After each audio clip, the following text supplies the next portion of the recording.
Education can be boring, but entertainment is always fun. Watch what happened when Miss Brown turned it into one. If you take care of your bodies, then your bodies will take care of you. If not, well,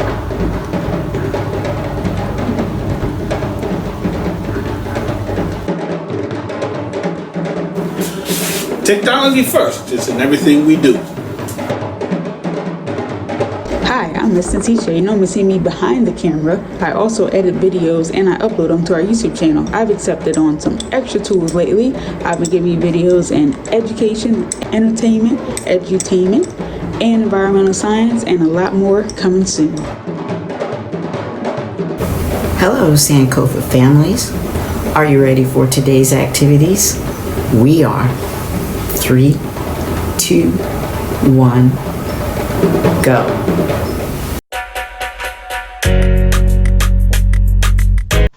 Hi, my name is Lena, and this is the word of the day, creative. C-R-E-A-T-I-V-E, creative. C-R-E-A-T-I-V-E,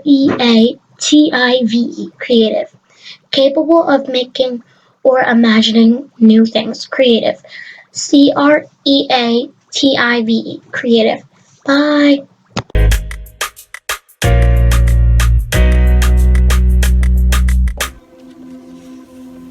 hey guys.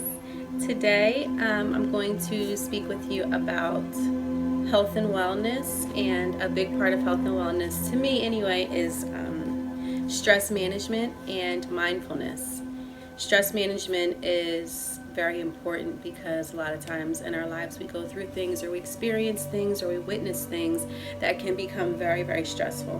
And sometimes us as adults, we tend to think that you children don't have as much stress as we do, because we're thinking like, oh, we have to go to work and we have to take care of our families, and we have a whole different list of stressors in our lives. But children also have very stressful situations that you go through.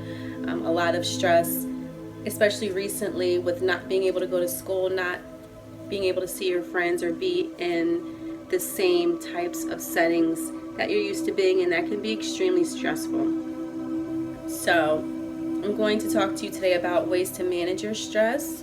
I did a video on yoga. That's a very big stress reliever for me, myself, and for a lot of people that I've done yoga with. They say the same thing, that yoga is a very big stress reliever. So if you want to go check out that video, that would be awesome. Try it. It might look a little weird or awkward at first, but if you try it, you'll feel the stretching in your body, and when you stretch out your body, a lot of time that releases stress and tension also. And then you'll feel things in your body, like if you stretch your shoulders and your neck out, you might feel like, oh wow, before I stretched that, I didn't even know it was tense. I didn't know it was tight. I didn't know it was hurting until I touched it, or until I stretched it out. So just try to do something a little bit different and see how that makes your body feel. We do some deliveries with our Sankofa families, and for our families, we've handed out some pamphlets on stress relief. So in the last video that I did with the yoga, I showed you guys some. It was 101 stress busters. So it was 101 ways to get rid of stress. We also handed out 2 other pamphlets. One of them was 5 steps to less stress. And in this, it kind of tells you 5 steps to understanding stress and helping to alleviate the stress in your life. So step 1 is to know what stresses you. So if you can understand what stresses you and what bothers you, what really kind of triggers you, then you'll understand better how to stop it before it even really gets started. The second step is to make a plan. So once you understand what stresses you, then what's your plan for combating that stress or de-escalating the situation before it can even really rise to the point where you're just about to snap. The third step is to take care of your body. That's a really big thing with relieving your stress or preventing stress in the first place. If you take care of your body, if you exercise, if you eat healthy, if you get outside and get fresh air and sunshine, these are things that can help alleviate stress before it even gets started. So eating healthy things sometimes can be ways to combat depression and stress. Like I said, one thing that I know, I read up on beets, even though they're not the tastiest vegetable, but beets are an antidepressant. So there's a bunch of other fruits and vegetables that you'll find will be very good antidepressants. You can just Google foods to help stress and they'll give you a whole list of it. And I can guarantee you sugar is not one of them. Caffeine can combat headaches, but caffeine is not really a great stress reliever. Junk food, all that type of stuff, that fast foods, greasy, fried, fatty foods, all of that stuff is not great for your stress levels. So if you tend to be stressed a lot or depressed, anxious, I want you to kind of look at your diet and see what you're putting into your body, because like they say, you are what you eat. So if you're eating a whole bunch of processed foods and sugary foods, fried foods, then you will tend to be a little bit more on the unhealthy side, and that your health is, it's a combination of your mental health, your emotional health, your physical health, your spiritual health, and your psychological health. So all of those things are combined. So if you're physically not healthy, then mentally, emotionally, spiritually, psychologically, you're going to be a little less healthy. So I want you guys to think about that next time you go to pick up a tasty cake. Go ahead and eat the tasty cake, that's fine, but then make sure you pick up a piece of fruit also, a vegetable, something raw from the earth. That will definitely help to keep you healthy in all those areas that I just spoke on. All right. The fourth way to be less stressed is to take care of your feelings. So sometimes in society, people don't want to talk about their feelings. They think that it makes them weak, or they don't like to be vulnerable, or they don't want to sound stupid, or feel like, well, if I'm talking about my feelings and the other person isn't talking about their feelings, and they might, think something bad of me, or they might think I'm weird. Taking care of your feelings means expressing your feelings and talking about your feelings. It takes a strong person to express yourself. And then once you express yourself to people and how you're feeling, especially if other people have something to do with how you're feeling, a lot of times you'd be surprised that helps other people to be able to express themselves. And then it helps them to understand you better too. Even if they don't want to express themselves, they'll at least know, like, okay, well, when I do this, it bothers this person, or it stresses this person, or it hurts their feelings. So maybe I won't do that anymore, or I'll be more careful with what I'm doing. So always express your feelings, take care of your feelings, acknowledge your feelings. Don't run away from your feelings, because they're still going to be there when you come back. Okay. The fifth way to be less stressed is to ask for help. So if you have tried all of these things, if you tried changing your diet, if you tried exercising and getting outside and becoming one with nature, if you've tried yoga, if you've tried meditation, if you've tried expressing your feelings and trying to find your triggers and planning ahead, if you tried all of those things and you still feel like maybe something is still a little off, you need to speak with someone. And when I say speak with someone, you can speak with an adult, a parent, or another adult that you feel as though can help you to understand yourself and that will understand you, at least try to understand you. You may want to accept help from a medical professional. This is something that is becoming more and more popular. And people are actually going to seek therapy and going to seek help. And a lot of insurances cover this, so it's not like it's going to be super expensive for most of us. It's something that if you speak to somebody that has an outsider's viewpoint, they're not a part of your life. They can't catch feelings or feel some type of way or be offended by anything you say at all. And there is something called confidentiality, so they won't tell the things that you're telling them. Unless, of course, it's something that that someone is hurting you, doing something to hurt you, then they will have to get help so that you won't be hurt anymore. But if you're able to speak with someone, that might be very healthy for you, and it might help you to alleviate some of that stress that you're feeling starting to build up in you. Another pamphlet that we gave is 5 Ways to Stop Stress, and this, when I look through it, it's very similar to the other pamphlet. The first one is to know your stress signs or know your triggers, know what things kind of upset you and start to get you feeling a little fired up so that you can kind of nip it in the bud, so to speak.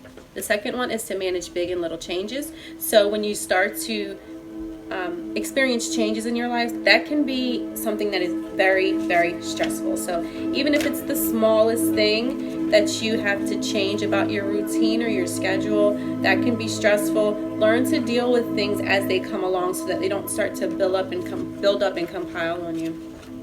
The third option is to think differently. So choose or accept things that cause you stress. Be positive about it. Be flexible about it. Start to realize and understand why these things are stressing you. Dig deep and really look at yourself. Be introspective and say, why is this upsetting me? Why is this stressing me out? Really think about it and take a positive approach to it.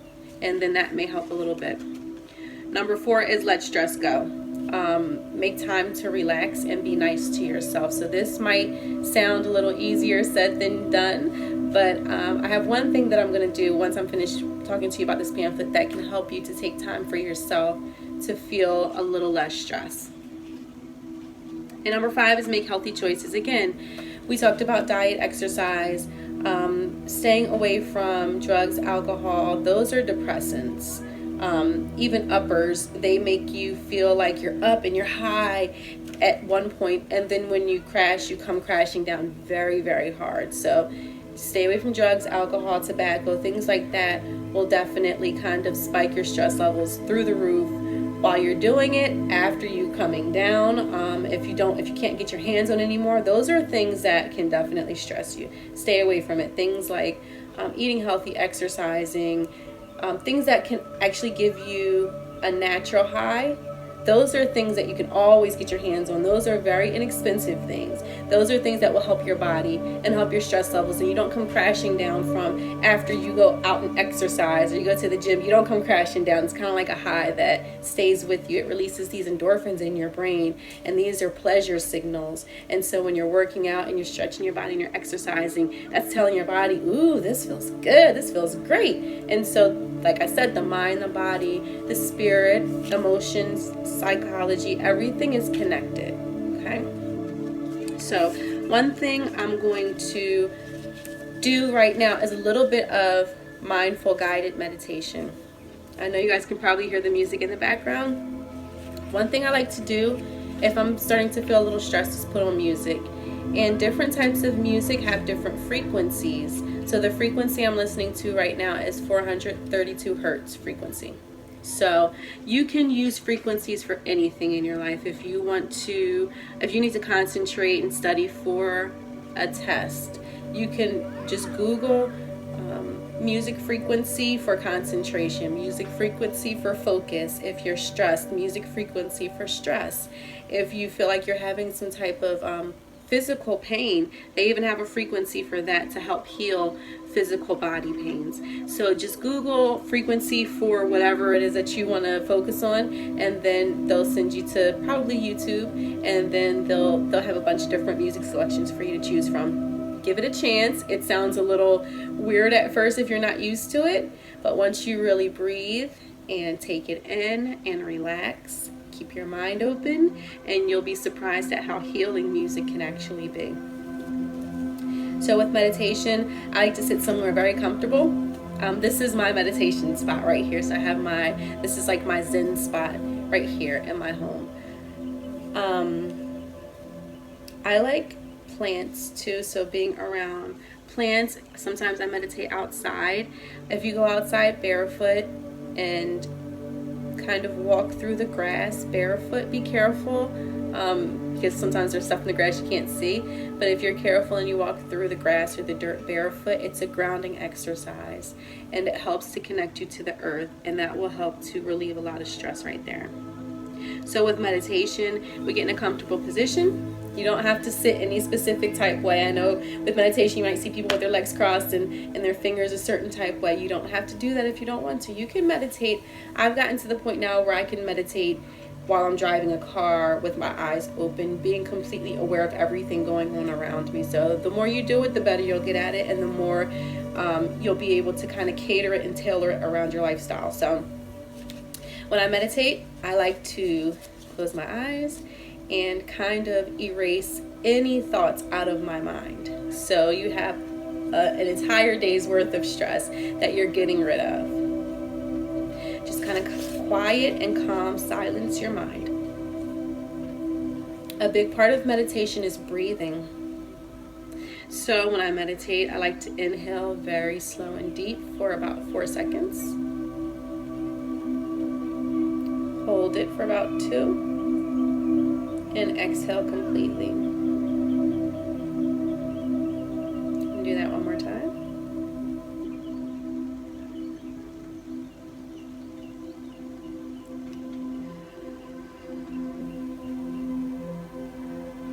Now when you're breathing this time, I want you to imagine that you have a balloon inside of your belly or your chest. And as you're inhaling, you're filling up that balloon.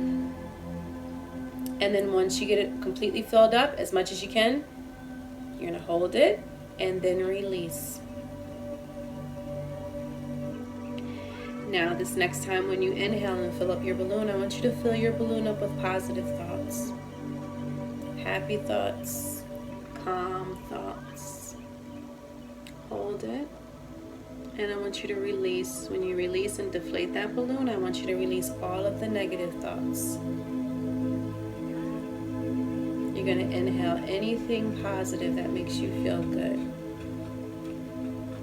Anything you want for your life, take it all and you hold it and release anything negative. Anything that's been stressing you all day, anything that makes you sad or angry, you release it, let go of it. It's no longer yours. Inhale positive thoughts. Exhale negative.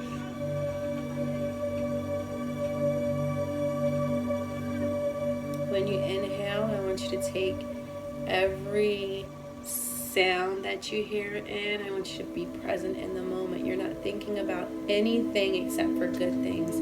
Anything that stresses you, it's not yours right now. Even if you have to come back to it later, right now, it's not for you to hold on to. You're going to inhale positive, good, happy, peaceful thoughts. You're going to exhale anything negative. It's not ours anymore. We're not thinking about it anymore. Inhale, positive, clear, peaceful thoughts. Hold it in. And exhale anything negative. Let it go. It's not yours right now. I want you to try relaxing your shoulders. Relax your face. Hold on to any tension or stress right now. We're living in the moment. And when you live in the moment, you forget about the past. You don't worry about the future. You're living precisely in the moment. That's why they call it a present, because it's present. It's a gift to live in the moment. I want you to smile with this inhalation. Think about all that great stuff. And hold it. Exhale anything else that you don't want for yourself. Become at peace with your mind. You can become at peace with your body and your spirit. Alright guys, until next time, take care of yourselves.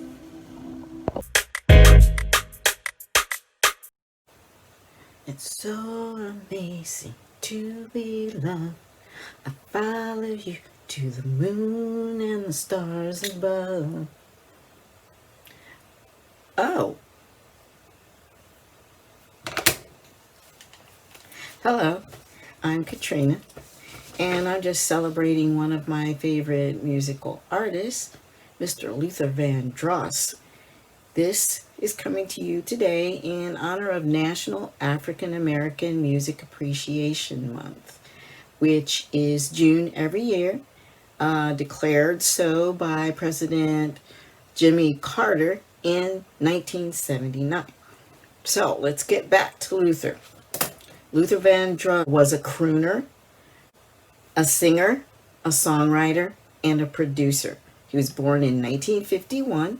He's a baby boomer like me and like many of you out there. Born in New York into a musical family. And he's known to sing doo-wop. If you don't know what that is, that means you're a lot younger than I am. And he did that in high school. He went to college for a little while, but he determined that music was really his true calling, and he left college to move on and do that. So once he left college, he wrote a song called Everybody Rejoice that was used for the musical Broadway The Wiz. Do you know what The Wiz is? Have you ever seen The Wiz? There have been versions on television, Broadway, and even live on television with his song included in it. So in 1974, which is the year I graduated from high school, he began working with artists like David Bowie, Shaka Khan, Carly Simon, Ringo Starr, I know you know that name if you know the Beatles, AWB, the Average White Band, one of my favorites, Barbra Streisand, and the Queen of Disco, Donna Summer. He's worked with many, many other artists, but his voice was also used to sell fried chicken and to recruit for the Army. Be All You Can Be. In 1981, his first solo album was released by Epic Records. It was titled Never Too Much. It sold over 1 million copies and launched his career as a solo superstar. Everybody knew who he was at that point in time. In 1989, something that he really, really wanted to do was to hit the crossover music, and he did that in 1989 with his song Here and Now, which became one of the top 10 on the pop charts.